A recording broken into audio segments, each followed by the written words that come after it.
what you think he's a racist because the media has told you he's a racist.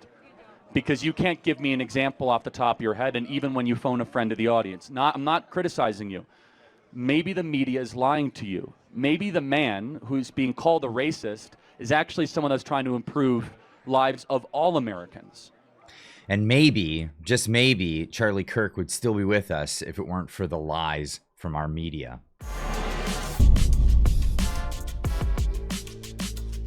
Ladies and gents, welcome back. If you're new here, my name's Clyde. You can subscribe to the channel. The link's just down below. Hit that on your way in, and let's get going on this story. The media is telling us that this is really both sides. This is not a thing. We are actively being gaslit at the moment, and this is just look at the discrepancy here. The response to Charlie Kirk versus the response to George Floyd. Yeah, this is not a both sides issue at all.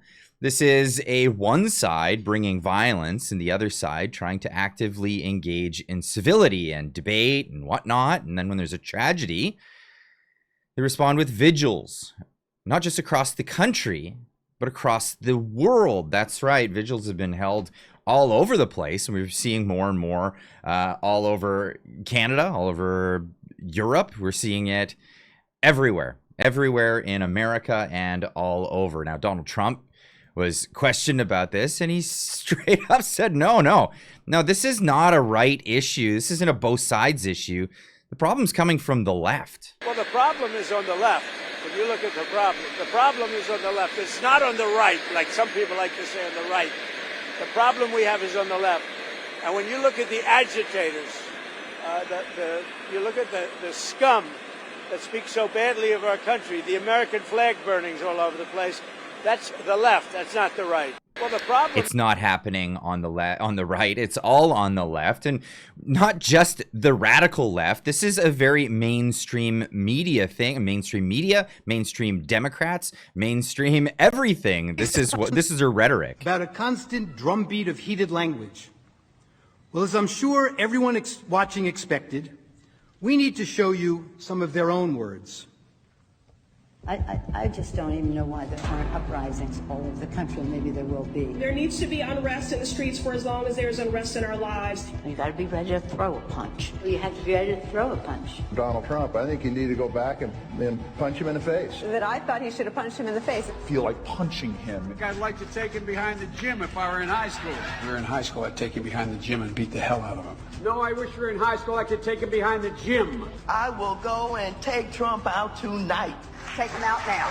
When was the last time an actor assassinated a president? They're still going to have to go out and put a bullet in Donald Trump. Show me where it says that protests are supposed to be polite. That's absolutely enough. It's crazy. This is the rhetoric that we've been hearing for a long time. And here's Cuomo saying this stuff and now actively denying that that's ever been the case with Benny Johnson here. And Benny Johnson just had to lay it into him. Just said, no, not enough. I don't really care how we got here so much.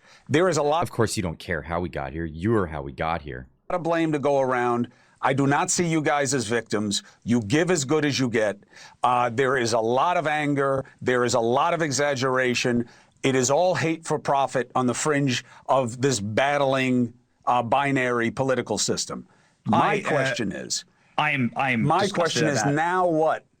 Charlie Kirk has never advocated violence ever. Charlie Kirk was only I'm not saying he did. A nonviolent, peaceful debater. He went into places where he knew he was hated in order to engage. I agree. Kindly and humanly that with people. he was not about violence. For you to say that it's the same thing, hold on. It's not, Chris. Hold on, I'm not talking about it with Charlie. Benny, don't play games with me.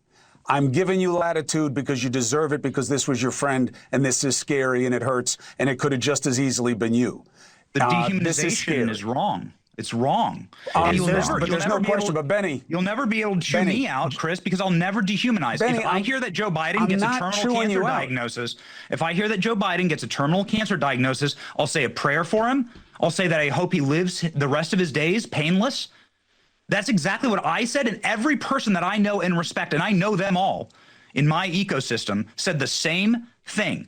Not a single one of hold on. us celebrated. Benny, not a single Benny. one of us celebrated Joe Biden's terminal Benny. cancer diagnosis. Now, I can show you Benny. a endless series of TikToks Benny. and celebration posts and T-shirts made Benny. celebrating this travesty. There is a fundamental Benny. difference of those who glorify death on the left, and it is Benny, demonic, I it's get sick, it. and it's dark, and it needs to be. All right, but It needs to be I know, disavowed. Benny, I hear you. It needs to be disavowed, absolutely. And is that what they're doing? No, they're running roughshod for the people that are actually doing that, and trying to gaslight us into thinking that we're part of the problem somehow. We're not part of the problem. And here Scott Jennings just lays that out absolutely.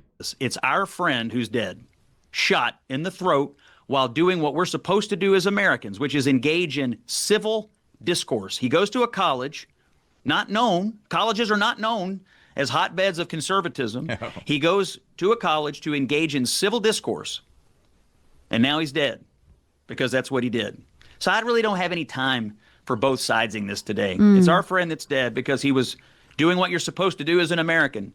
Talk, use your voice, use your words, use your powers of reasoning, debate, speech. That's what we do as Americans. And now our friend's dead, and you want to lecture me about Donald Trump or I'm not conservatives lecturing or you. both I guess sides? I'm just honestly, saying. It tells me you don't really get what's happening, and well, so no, I'm happy to explain it to you, but you clearly don't get I it. am, Scott, seeking to understand how, if this is not a time for rhetoric, if it is a time to remember your friend who he's been assassinated. There is no words to express how awful that act was and is. No words.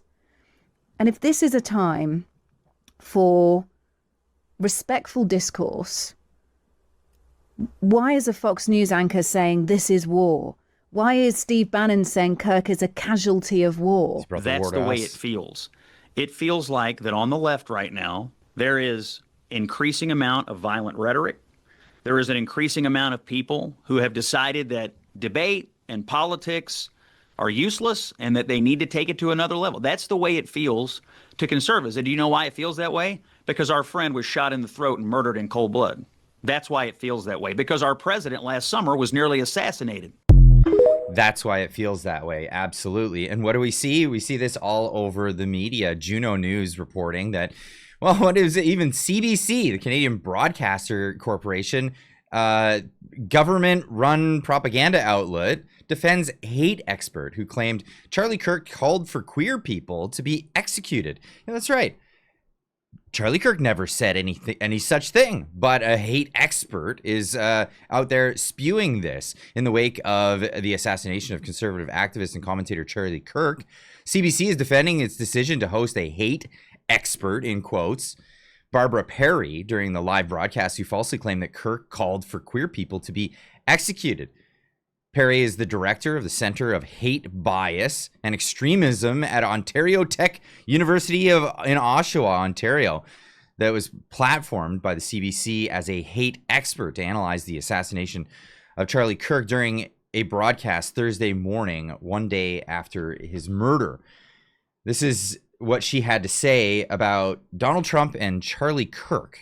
Yeah, it's very much in line with Trump's politics of vengeance, if you will, punishing, the enemies. We've seen it from Trump in terms of job loss and investigations and mass arrests and deportations, that sort of thing. But there's also the hypocrisy there, I think, that feeds into the rhetoric, right, where he's talking about the polarizing rhetoric and the vilification, which is very much, laid at his feet in terms of exactly the language that we're seeing there. The language even that Charlie Kirk uses, vilifying particular groups, talking about the Democrats, for example, as, and I quote, standing for everything that God hates, claiming that, queer people are defective and dangerous and should be executed. I mean, that's sort of polarizing language that contributes to this environment, this loss of civility and encourages. It would, if it were to be true.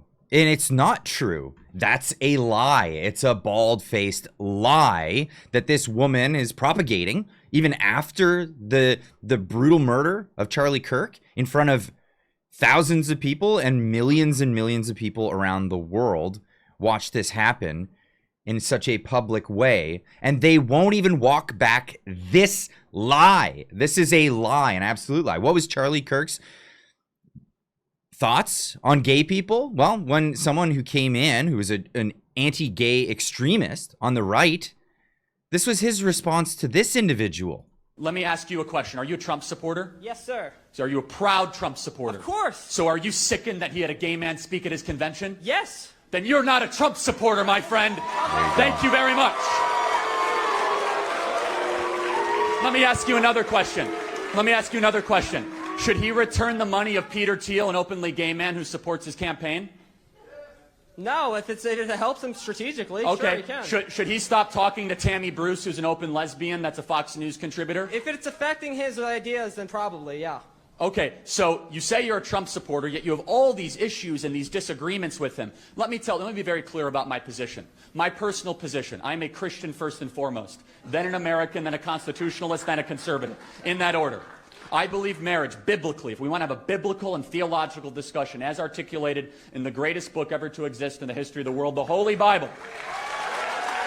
Marriage in the Holy Bible is one man, one woman. I also do not believe in the sort of rhetoric that some people engage in, that all of a sudden that they say there's no place for gay people in the conservative movement. I do not believe that. That's not conservative. And let me ask you a question. Can I ask you a question then? Sure, go for it. So, the American family, liberty, freedom, the Constitution, our history, veterans, that's what we're conserving. I'll get to you later, though, don't worry. So let me ask you a question. If you had your way, what would you do with gay people in America? What would I do with them? Yeah, because they're not allowed in the conservative movement. So would you just kick them out anytime they show up at a Republican Party? If you were in charge, like what would you say? You can't be part of the Republican Party. If somebody is advocating for being openly homosexual, yeah, they should not be part of the conservative movement.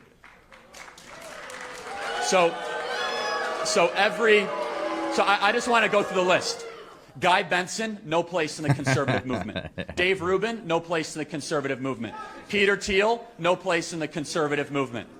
So that just to go down the list. If they are supporting open homosexuality. So I'm going to ask a very respectful question, as respectfully as I can. What does what they do in their private life concern you so much that you have to go up in front of a crowd? And it is against God. That is so. why. Let me ask Are you a question. Christian or not? Do we live in a theocracy? Yes or no? No. Do we live in a theocracy? You said you're a Christian. I am a Christian. And do you know what? And guess what? I will say this. Part of being a Christian is appropriately interpreting what the theological says for the individual, but also means to be long-suffering and patient and loving and kind. Jesus Christ talked to all people. Jesus Christ went and did his ministry through Judea and Samaria, and he had dinner with tax collectors, and he had dinner with prostitutes, and he did his ministry in every part of the Mediterranean. What it means to be a Christian, my friend, is to be open-minded but firm in your beliefs, so you can have that belief. But if you say there's something inherently wrong with communicating or associating just because they make different personal decisions than you, sir, are not a conservative. Thanks for being here tonight. Thank you so much. And this is the kind of thing that they don't want to show. The mainstream media does not want you to know that these are the opinions of Charlie Kirk. And obviously Donald Trump, he's hosted many people of the LGBT community, and that's no problem. But they'll give you the rhetoric that they're absolutely against it, and they're hateful, and they're spiteful, and all of this stuff, and it doesn't stop them from saying, just spewing things like this. Propagate hatred against some people or communities, and if you think about some of what Charlie Kirk had to say, he did have hateful things to say about groups of people, and he did encourage even violence against groups of people. Not ever did he propagate hatred. Not ever did he advocate for violence against anyone, but yet they lie. They openly lie and don't check that their lies are actually in fact lies. They're given a script and they roll with it. I guess you can't hate the mainstream media enough. There is no both sides. It's all coming from one side. I'd love to hear what you guys have to say about this in the comment section down below. Let me know what you think. And we'll see you in the next one. Keep on trucking.